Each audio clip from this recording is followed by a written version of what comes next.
सभी को नमस्कार। स्वागत है आपका एक बार फिर से हमारे YouTube चैनल पवन खांडा लॉ इकोनॉमिक्स में। बच्चों, आज के इस वीडियो में क्लास 8 का जो क्लास 8 का हिस्ट्री का जो थर्ड चैप्टर है उसको मैं आगे कंटिन्यू करने जा रहा हूं। तो अगला जो इसमें टॉपिक है वो है ऑल वाज नॉट वेल।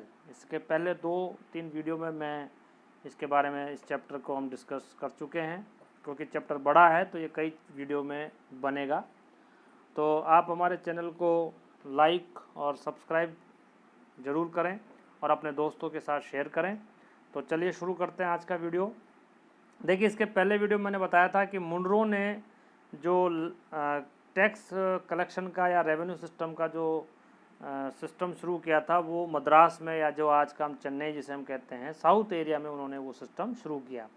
उससे पहले ईस्ट इंडिया कंपनी ने परमानेंट सेटलमेंट का सिस्टम शुरू किया था और बाद में इसको महलवारी सिस्टम के तौर पर उसको चेंज कर दिया। तो कई तरह के चेंजेस उसमें आए थे।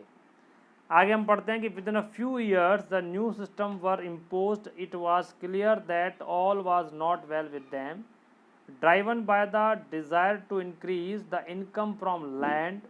Revenue official fix to high a revenue demand.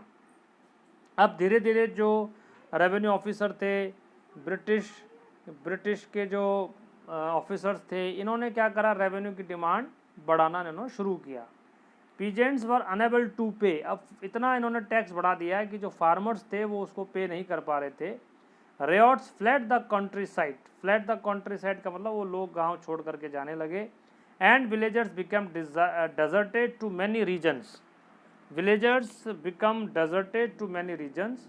और धीरे धीरे गांव, जैसे हम कहते हैं कि खाली हो गए, गांव जो है वहाँ से चले, मतलब गांव लोगों ने खेती छोड़ दी, कल्टीवेशन छोड़ दिया।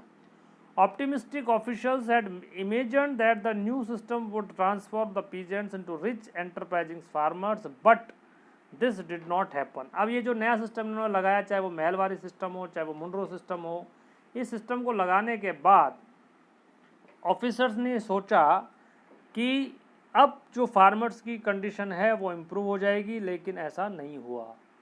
आगे बढ़ते हैं, क्रॉप्स फॉर यूरोप। इस टॉपिक में देखिए क्या हम डिस्कस करेंगे, क्रॉप्स फॉर यूरोप। तो क्रॉप्स फॉर यूरोप का मतलब क्या हुआ कि the British also realise that the countryside could not only yield revenue, it could also grow the crops that Europe required. अब ईस्ट इंडिया कंपनी ने Indian farmers का दो तरीके से यूज़ किया। एक तो उनसे इन्होंने बहुत सारा टैक्स कलेक्ट किया, लेकिन कंपनी को ये लगा कि खाली टैक्स कलेक्शन ही हम इनसे नहीं कर सकते, बल्कि हम इनसे और भी कुछ करवा सकते हैं। और इन्होंने अपने फ़ायदे के लिए इंडियन फार्मर से क्रॉप उगवाई, अलग तरीके से जो क्रॉपिंग है या जो कल्टीवेशन है वो अपने हिसाब से करवाया।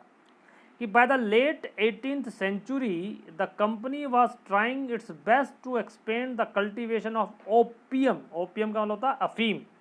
तो कंपनी ने इंडियन फार्मर से अफीम उगवाई और साथ ही इंडिगो हम कहते हैं नील को, जैसे हम जो कपड़ों में नील डालते हैं, ये वो इंडिगो है जो उगती है। तो इसकी खेती इंडियन फार्मर से करवाई।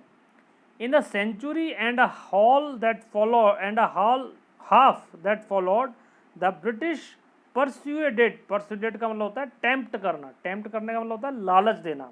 तो ब्रिटिश ने क्या किया, इंडियन फार्मर्स को या तो लालच दिया और साथ ही फोर्स किया, किसके लिए, cultivations in various parts of India to produce other crops, jute in Bengal, tea in Assam, sugarcane in the united provinces ना उत्तर प्रदेश, वीट इन पंजाब और cotton in Maharashtra and Punjab, rice in Madras. तो ये मतलब किसान को ये राइट भी नहीं दिया कि वो अपने खेत में क्या उगाएगा, ये भी ईस्ट इंडिया कंपनी तय करने लगी। और जिस इलाके से जो फसल हो सकती थी उसको वो उसी हिसाब से वहाँ पर उन्होंने प्रोड्यूस करना शुरू किया।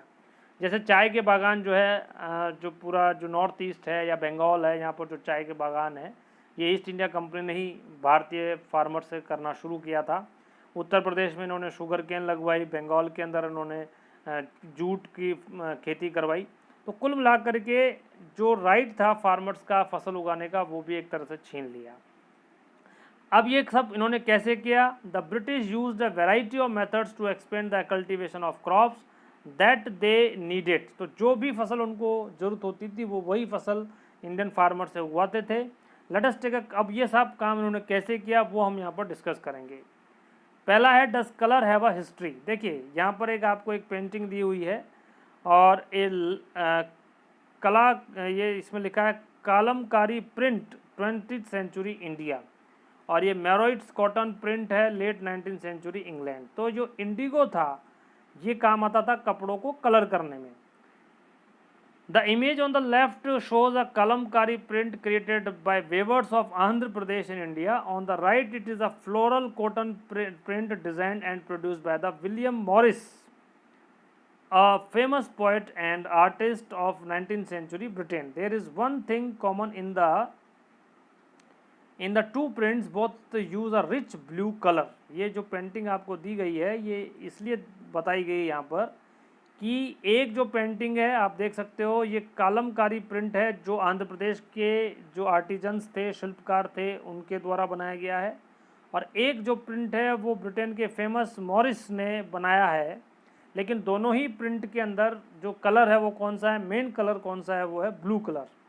अब ये जो ब्लू कलर है ये कहाँ से आया? इस ब्लू कलर को लेने का बनाने का जो काम है वो इंडिगो की खेती से किया जाता था, commonly called Indigo. Do you know how the colour was produce? ये कैसे प्रोड्यूस होता था इसके बारे में हम यहाँ जानेंगे। The blue that you see in these prints was produce from the plant called indigo. एक प्लांट उगता है इंडिगो का, उससे ये कलर निकाला जाता था। It is likely that the blue dye use in Morris prints in 19th century Britain was manufactured from indigo plants cultivated in India. और ये जो मॉरिस प्रिंट बनते थे जिसमें ज़्यादातर ब्लू कलर यूज़ होता था, ये कलर भारत में इंडिगो की सप्लाई से ये कलर वहाँ पर बनता था। मतलब इंडिया से इंडिगो की सप्लाई ब्रिटेन होती थी और फिर वहाँ पर इस इंडिगो से ये ब्लू कलर बनाया जाता था। अब यहाँ पर ये क्वेश्चन उठता है कि इंडियन इंडिगो की ब्रिटेन में डिमांड ज़्यादा क्यों थी? The indigo plant grows primarily in the tropics. By the 13th century Indian indigo was being used by the cloth manufacturers in Italy, France and Britain. खाली Britain में ही Indigo की demand नहीं थी India के, बल्कि इटली में, France में भी इसकी डिमांड थी। However, only small amounts of Indian indigo reached the European markets and its price was very high. और क्योंकि बहुत कम इंडिगो इंडियन मार्केट से, इंडिया से इन मार्केट्स में, यूरोप के मार्केट्स में पहुंच पाता था, तो इसकी जो प्राइस थी ये बहुत ज़्यादा हाई हो गई थी।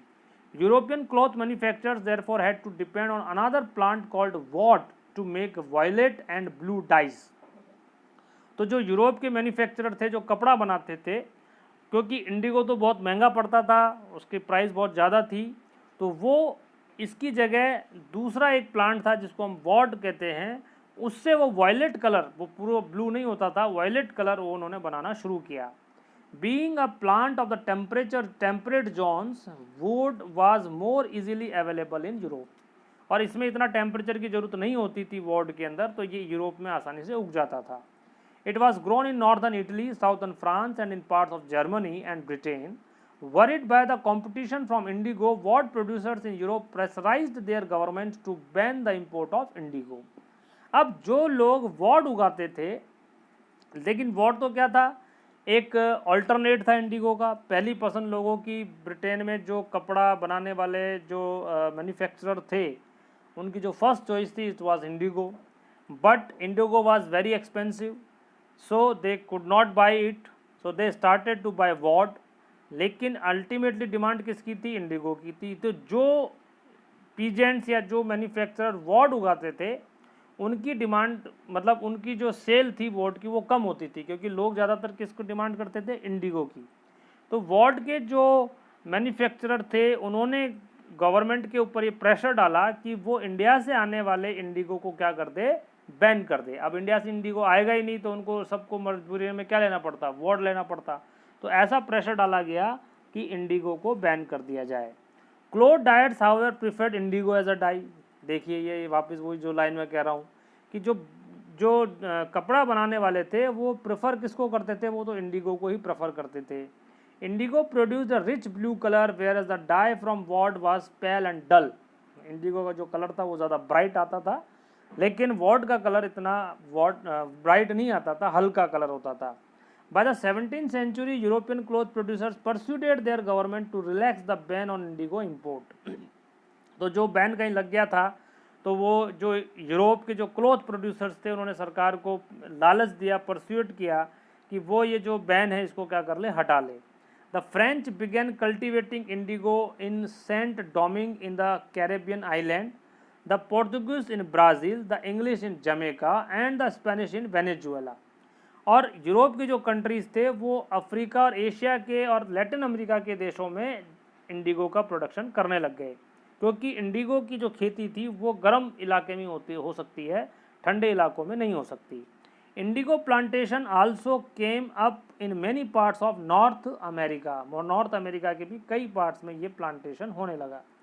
Bye the end of century 18th century the demand for Indian indigo grew further. तो इंडियन इंडिगो की डिमांड क्या है वो बढ़ती गई।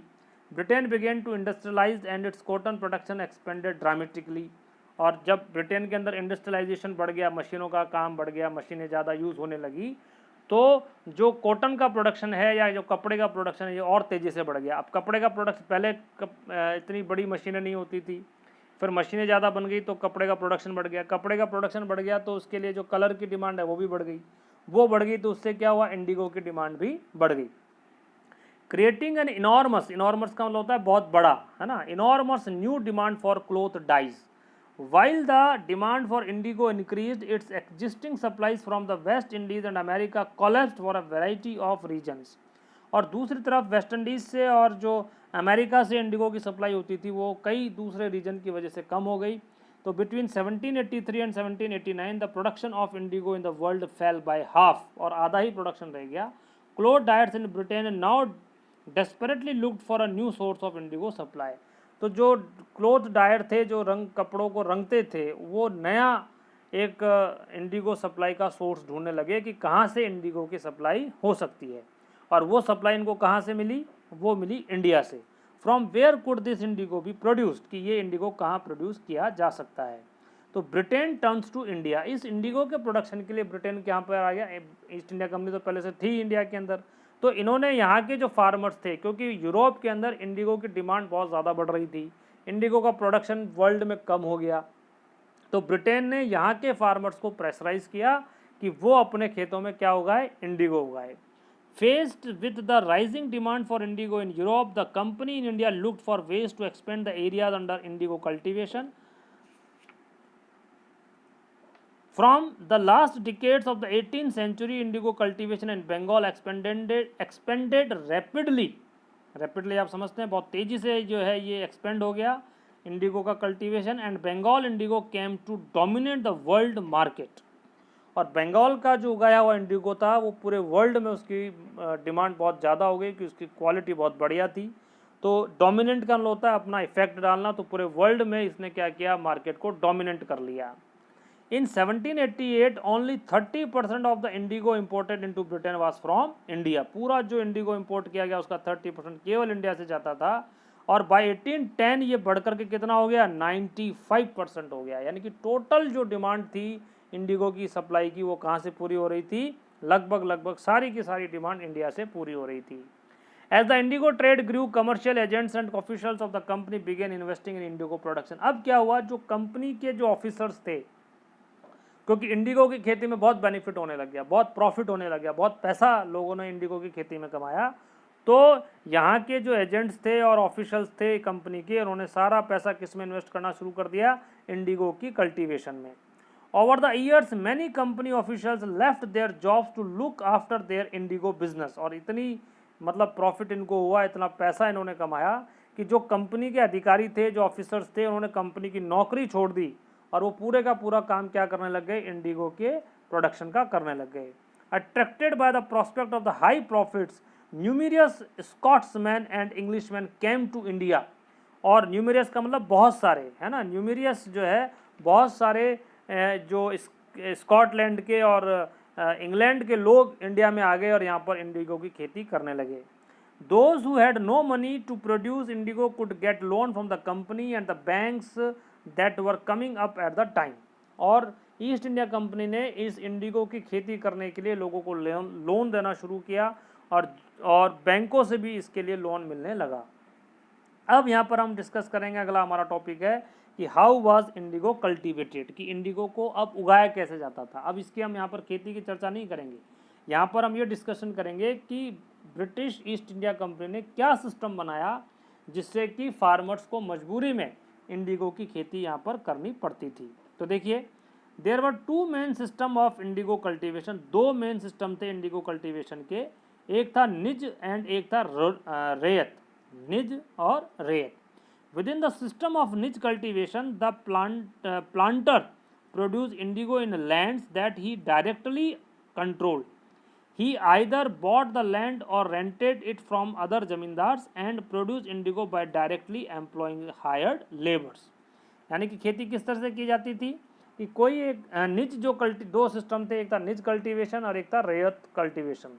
तो जो निज कल्टीवेशन था उसके अंदर द प्लांटर का मतलब जो वो इंडिगो की खेती करने वाला जो ऑनर है वो इंडिगो को प्रोड्यूस कर रहा है लैंड्स के अंदर जो कि उसके डायरेक्ट कंट्रोल में है। यानी कि उसने सपोज करिए कि ज़मीन खरीद ली और ज़मीन खरीद करने के बाद उसमें जो है लेबर को लगाया, मजदूर लाया और वहाँ पर उसने इंडिगो की खेती शुरू कर दी। तो या तो वो इस ज़मीन को क्या करता था, रेंट पे लेता था दूसरे ज़मींदारों से, और या फिर वो ज़मीन को क्या करता था, खरीद लेता था और फिर मजदूर लगा करके ये इंडिगो की खेती वो करता था। ये जो सिस्टम था इसको कहते थे निज सिस्टम। अब इस सिस्टम में क्या प्रॉब्लम हुई कि the planters found it difficult to expand the area under the nij cultivation, क्योंकि उसको एरिया को बढ़ा नहीं सकता था क्योंकि ज़मीन तो उसने लिमिटेड खरीदी है। Indigo could be cultivated only on fertile lands and these were all already densely populated. Only small plots scattered over the landscape could be acquired. अब इंडिगो की जो खेती है वो एक फर्टाइल लैंड पे होती है और ऑलरेडी क्योंकि इंडिगो की खेती इंडिया में बहुत ज़्यादा हो रही थी तो इन प्लांटर्स के लिए लैंड को लेना जो था वो मुश्किल था क्योंकि ज़मीन की कमी थी। और अगर कहीं जो ज़मीन थी वो स्कैटर्ड थी, स्कैटर्ड का मतलब होता है अलग अलग जगहों पर फैली होना। Planters needed large areas in compact blocks to cultivate indigo in plantation. तो अब जो प्लांटर्स थे उनको किस तरह की ज़मीन चाहिए थी, उनको एक बड़ी लैंड चाहिए थी, बहुत बड़े एरिया में फैली हुई लैंड चाहिए थी इंडिगो के कल्टीवेशन के लिए। Where could they get such land from, अब उनको ये इतनी बड़ी ज़मीन कहाँ से मिलती। They attempted to lease in the land around the indigo factory and evict the peasants from the area but this always led to conflicts and tension. तो अब इन्होंने क्या किया कि जो इंडिगो की जो फैक्ट्रियाँ थी उस फैक्ट्रियों के आसपास की जो ज़मीन थी उससे वहाँ के जो किसान थे उन किसानों को वहाँ से एविक्ट किया मतलब उनको वहाँ से निकालना शुरू किया, उनको वहाँ से हटा दिया, चाहे डरा के, धमका करके, पैसा दे करके, कैसे भी। तो वो ज़मीनें इन्होंने क्या करी, फार्मर से हथिया ली। लेकिन इसमें कई तरह की प्रॉब्लम्स हुई, फार्मर्स भी आ जाते थे, कन्फ्लिक्ट होता था। कन्फ्लिक्ट का मतलब लड़ाई झगड़े जो है ना, दंग फसाद इस तरह का होना शुरू हो गया।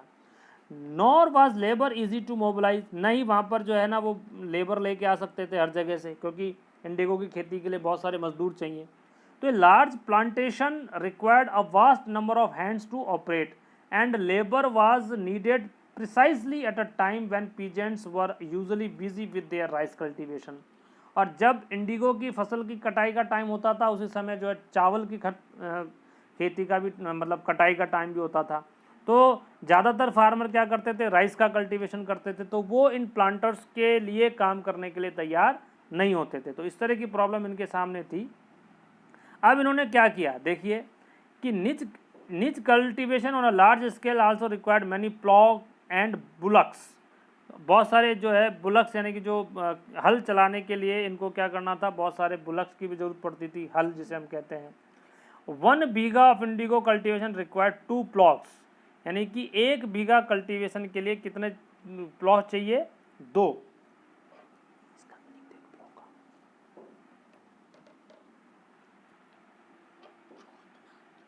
हाँ, तो क्या 1 बीघा इंडिगो के लिए कितने प्लॉट चाहिए, 2।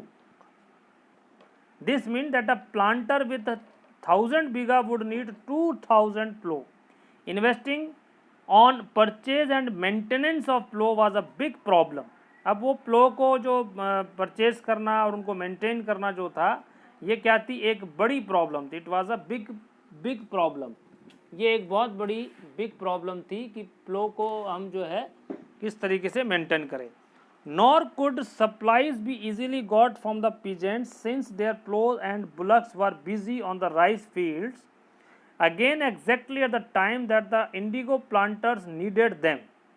और उसी समय राइस के जो फार्मर्स थे उनको भी प्लो और बुलक्स की ज़रूरत थी।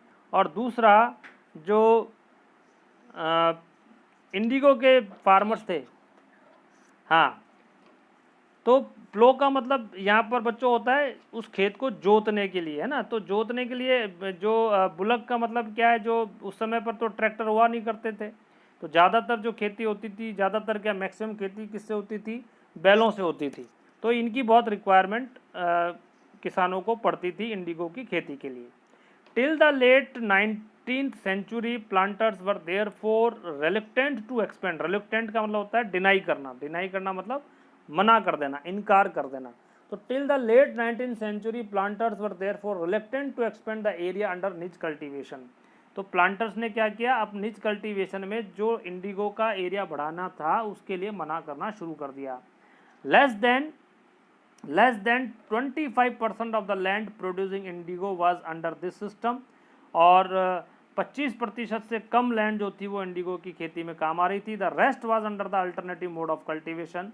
तो जो निज सिस्टम था, मतलब जितनी इंडिगो की खेती होती थी उस खेती में 25% जो खेती हो रही थी वो निज सिस्टम से हो रही थी, और रिमेनिंग जो खेती हो रही थी 75% वो रेत सिस्टम से हो रही थी। तो ये रेत सिस्टम क्या है इसको हम अपने अगले वीडियो में डिस्कस करेंगे।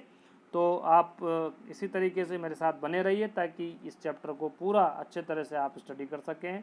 और लाइक, शेयर और सब्सक्राइब ज़रूर करिए। Thank you.